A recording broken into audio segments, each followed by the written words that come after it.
여러분 안녕하십니까. 4.13 총선이 이제 이틀 앞으로 다가왔습니다. 후보들에겐 이 이틀이 그야말로 피말리는 시간이 될 것 같은데 민심은 어디로 흐르고 있을까요? 네, 여론조사 결과를 공표할 수 없는 기간이어서 정확히 민심을 가늠하기는 어려운 가운데 여야는 표심을 잡기 위해서 막바지 선거운동에 분주합니다. 선거 막판 판세와 흐름, 동국대 정치외교학과 박명우 교수와 함께 짚어보겠습니다. 안녕하십니까? 네, 안녕하십니까? 먼저 각 당 유세 상황부터 살펴보겠습니다. 화면 먼저 보시겠습니다. 4.13 총선을 이틀 앞둔 오늘 새누리당 김무성 대표는 울산과 부산에 이어 제주까지 강행군에 나섰습니다. 부산에서 우리가 전승을 해야만 과반수를 겨우 넘길 수 있습니다. 정말 간절한 마음으로 부산 시민 여러분께 호소드립니다. 더불어민주당 김종인 대표는 수도권 유세 중 지지를 호소하는 대국민 담화를 발표했습니다. 일당 독재국회가 성립될 수 있는 심각한 위기 상황에 처해 있습니다. 저희에게 그 폭주를 막을 기회를 주십시오. 국민의당 안철수 대표는 경기와 충북, 서울을 오가며 막판 집중 유세를 이어가고 있습니다. 지금 이대로 안 된다, 바꿔야 된다 생각하신다면 기호 3번 국민의당 지지를 호소드립니다. 수도권 유세 중인 정의당 심상정 대표는 선명한 민생정당이 필요하다고 호소했습니다.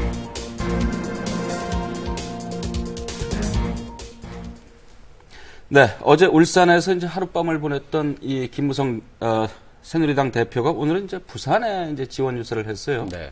이게 이쪽 영남 쪽에서 이제 야권의 기세가 만만치 않다 이제 이렇게 판단하는 겁니까? 그렇습니다. 이 이른바 낙동강 벨트라고 불렸던 부산 서부 지역과 경남 일부 김해를 중심으로 한 지역에서 야당 또는 무소속 후보가 선전하고 있는 것으로 지금까지 통계들이 보여주고 있기 때문에 앞서 그 새누리당 김무성 대표의 연설처럼 부산이 좀 위험하다 아마 이런 판단을 한 그 행보가 아닌가 생각이 되고요.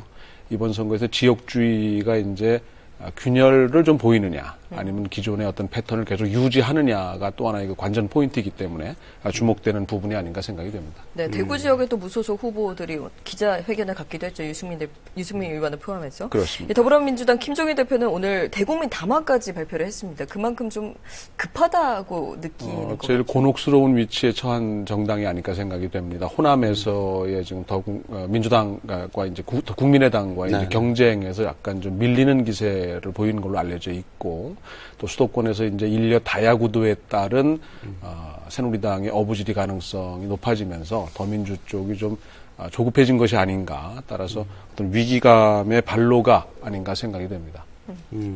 문재인 대표 같은 경우에는 이제 오늘과 내일 다시 이제 호남을 방문한다고 하는데 오늘 저녁은 한 6시 좀 넘어서 가는 모양입니다. 근데 이 2차 방문이 이제 어떤 효과를 가져올지 참 궁금한데 이게 호남 지역에서 이제 더불어민주당이 이제 지지율을 얼마나 좀 되찾아올 수 있을까? 시간이 촉박하다는 얘기도 있고 또는 반문 정서를 오히려 더 촉발시키는 거 아니냐 이런 우려도 있고 그런데 어떻게 보십니까? 아무래도 좀 실기한 측면이 있죠. 지금 논란을 불러일으켰다는 자체가 문재인 전 대표나 더민주 쪽에는 사실 부담이 되는 상황이고 또 호남의 결정이 결국 야당의 대표를 결정하는 상징성이 있기 때문에 또 수도권에서의 승부도 마찬가지고에 따라서 상당히 그 어려운 입장에 처한 것이 아닌가 생각이 됩니다. 또 문재인 전 대표 입장에서는 호남과 광주를 포기할 수 있는 상황이 아닌 것이고 따라서 본인 입장에서 할 만큼 하는 모습을 보여준다라는 차원이 있다고 생각이 되고요. 다만 이제 효과와 관련된 부분은 앞서 말씀하신 것처럼 좀 놓쳤다라고 하는 쪽의 논리가 있고 이미 할 만큼 한 거 아니냐 오히려 더 역효과를 내는 거 아니냐라는 양론이 있을 수 있는데 현재 입장에서 문 전 대표 입장에서 선택할 수 있는 것은 역시 지금 이 방법밖에 없지 않나 생각이 됩니다. 네, 또 반면에 이제 안철수 공동 대표는 이 호남을 떠나서 이제 수도권 유세를 벌이기 시작했어요. 사실 천정배 공동 대표도 상경을 했는데 호남 지역 민심이 어느 정도는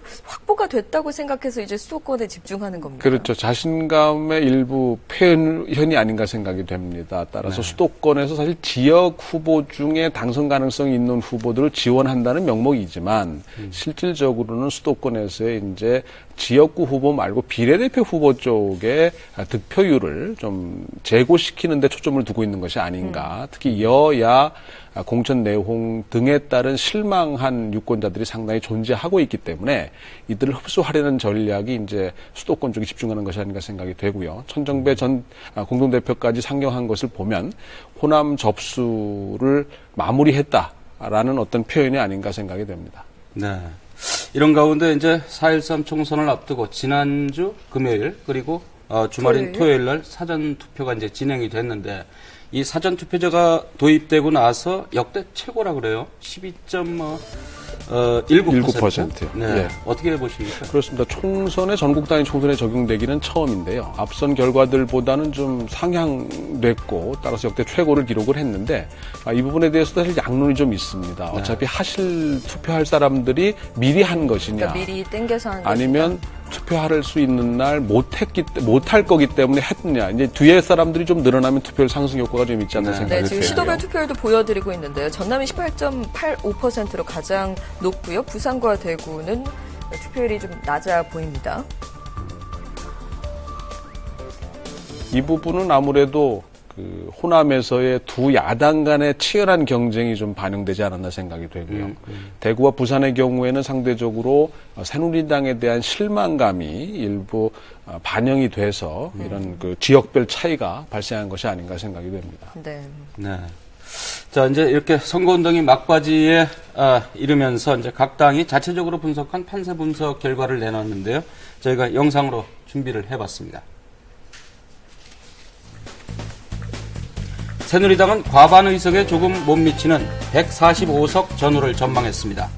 공천 파동에 대해 사과하고 읍소한 결과 이탈 지지층이 돌아서고 있지만 아직 쉽지 않은 상황이라고 설명을 했습니다.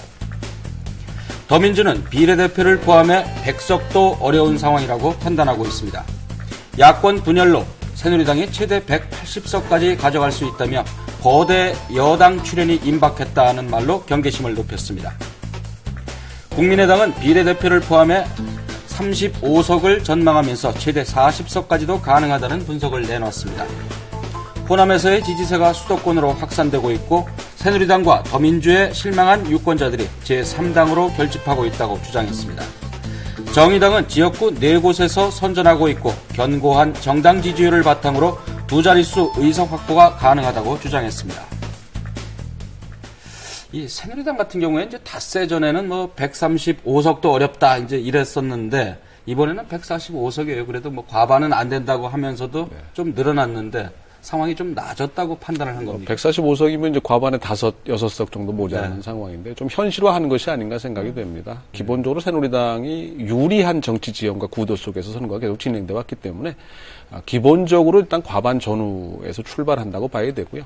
수도권에서의 일려 다야 구도에 따른 추가 가능성. 그다음에 다만 이제 영남 지역에서 일부 무소속 또는 야당 후보의 당선 가능성이 점쳐지고 있기 때문에 서로 상쇄되는 부분이 있지 않겠느냐. 그런 부분을 좀 우려하는 것이 아닌가 싶습니다. 한편으로 더민주는 닷새 전에 비해서 예상 의석수가 대폭 줄었습니다. 이 세 자릿수도 채우지 못할 거라고 지금 전망을 내놓고 있는데 김종인 대표가 이제 거취를 건 의석수가 107석이잖아요. 그렇습니다. 이게 못 채울 수도 있다 뭐 경우에 이렇게 보는 따라서는 건가요? 가능성이 좀 있지 않나 생각이 되고요. 최대치가 아마 세 자리 숫자의 초반, 그러니까 110석 안쪽에 107석도 아마 그 중에 하나가 아닐까 생각이 되고요. 앞서 말씀드린 것처럼 호남에서의 국민의당과의 경쟁에서 좀 부담이 되고 있고요. 이것이 이제 수도권 지역에까지 일부 여파를 미치고 있기 때문에 이틀 후가 어떻게 될지 모르겠습니다만 지금 현재 시점에서는 좀 곤혹스러운 입장에 처해 있는 것만은 분명하지 않나 생각이 됩니다. 국민의당 같은 경우는 어떻습니까? 처음보다는 역시 뭐 줄어든 의석수를 이제 목표치로 지금 판세를 분석을 하고 있는데, 교섭단체는 뭐 무난히 구성할 수 있겠습니까? 아무래도 호남에서의 강세가 일단 호남 28석 중에 지금 최대 20석까지도 겨냥하고 있기 때문에 일단 20석이면 교섭단체는 구성이 되는 거고요. 수도권에서의 아주 적겠지만 일부 추가 가능성. 거기에 이제 비례대표까지 남아있다고 보면 비례대표는 거의 무난한 상황에 이미 넘어선 것이 아닌가 생각이 되고 어디까지 이제 올라가느냐가 관건인데 이 부분은 특히 수도권에서 이제 비례대표 득표를 얼마나 해내느냐의 관건이 아닐까 생각이 됩니다. 정의당은 어떻게 전망하십니까? 정의당도 상당히 곤혹스러워졌죠. 자기들한테 왔어야 될 표들이 좀 분산되는 효과가 있고 기존 지지층에다 추가하는 효과를 조금 내기 어려워졌다라고 하는 거죠. 쉽지 않아졌다라고 하는 부분이 부담이지 않을까 싶습니다. 네, 알겠습니다. 이제 뭐 시간은 없고 후보들마다 다 잠 못 드는 이틀 될 것 같습니다. 그렇습니다. 오늘 말씀 고맙습니다. 고맙습니다.